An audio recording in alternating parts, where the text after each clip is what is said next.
Msafara wa Rais wa Jamhuri ya Muungano wa Tanzania Daktari Samia Suluhu Hassan ndio huu hapa unawasili hapa kwenye eneo la mnara wa makumbusho wa muasisi wa taifa hili la Angola, Agostinho Antonio Neto hayati huyu ambaye amefariki muda mrefu kidogo, na mnara wake umeweza kujengwa katika eneo hili. Tayari msafara wa Rais Samia huu hapa umefika, hapa atateremka, na mara baada ya kuteremka ataweza kupata heshima yake hapa kutoka kwenye vikosi mbalimbali vya ulinzi na usalama ambavyo vimewekwa katika eneo hili. Na mara baada ya kupokea heshima hiyo, basi ataweza kutembelea ndani ya eneo hili kwa ajili ya kwenda kuweka shada la maua, sehemu ya kuonyesha kumbukumbu kwamba serikali ya Tanzania ilifika katika eneo hili la kihistoria. Kiongozi mkuu wa nchi alifika hapa akaweka shada la maua na kuacha kumbukumbu ya namna hiyo. Tayari Rais Samia huyo ameweza kuteremka katika eneo hili, na sasa anakagua vikosi, anapata heshima kutoka kwa vikosi vya ulinzi na usalama ambavyo vipo katika eneo hili.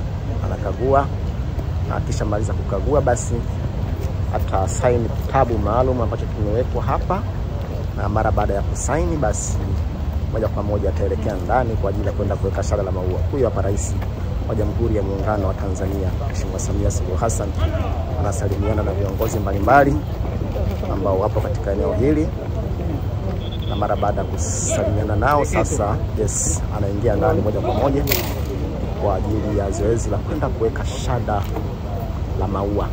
Eneo linaitwa mnara huu unaitwa Rocket, ndio jina la mnara huu, na kwa namna jinsi ambavyo umejengwa katika mfumo wa rocket kabisa, kama ambavyo unatazama mnara mrefu kabisa hapa katika jiji hili la Angola, katika jiji hili la Luanda hapa nchini Angola. Tayari Rais Samia Suluhu Hassan ameshaingia ndani, ambapo huko sasa itafanyika zoezi la kuweka shada la maua, na mara baada ya kuweka shada la maua atakuja kwenye kitabu hiki hapa, atasaini, na kisha atakuwa amekamilisha ziara yake katika eneo hili.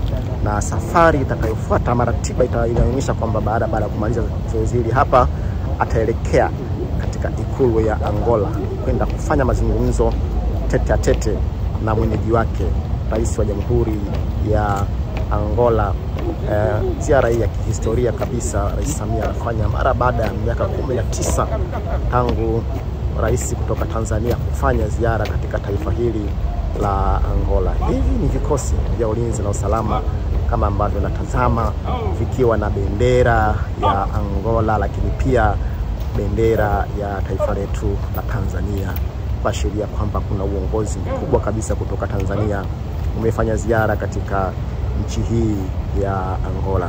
Hivi tunavyozungumza, tayari Rais Daktari Samia Suluhu Hassan yuko ndani ya jengo hili la mnara wa kumbukumbu ya kihistoria ya Antonio Agostinho Neto, rais wa kwanza wa Jamhuri ya Angola na muasisi wa taifa hili. Huko ndani, bahati mbaya hatujapata nafasi ya kuruhusiwa kuingia kwenda kushuhudia zoezi la uwekaji wa shada la maua, lakini rais wetu wa Jamhuri ya Muungano wa Tanzania Samia Suluhu Hassan pamoja na ujumbe mchache ambao wameongozana nao kutoka Tanzania wameingia humo ndani, wanafanya zoezi hilo. Na sisi waandishi wa habari pamoja na waandishi wa habari wa hapa Angola, baadhi tuko kwa hapa nje tukisubiri zoezi hilo likamilike na zoezi lingine liweze kufuata.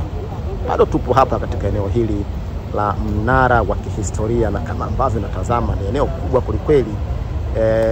Wenyeji wanasema kwamba eneo hili lina ukubwa wa takribani hekta 19 zimegharimu kutengeneza eneo hili la kihistoria kabisa. Na unapofika katika mji huu wa Luanda hapa nchini Angola, itakuwa ni kosa kubwa sana kama hautofika katika eneo hili la makumbusho ya kihistoria ya mnara wa muasisi wa taifa hili. Bado tupo hapa na tutaendelea kukujuza kila ambacho kinaendelea. Kimya.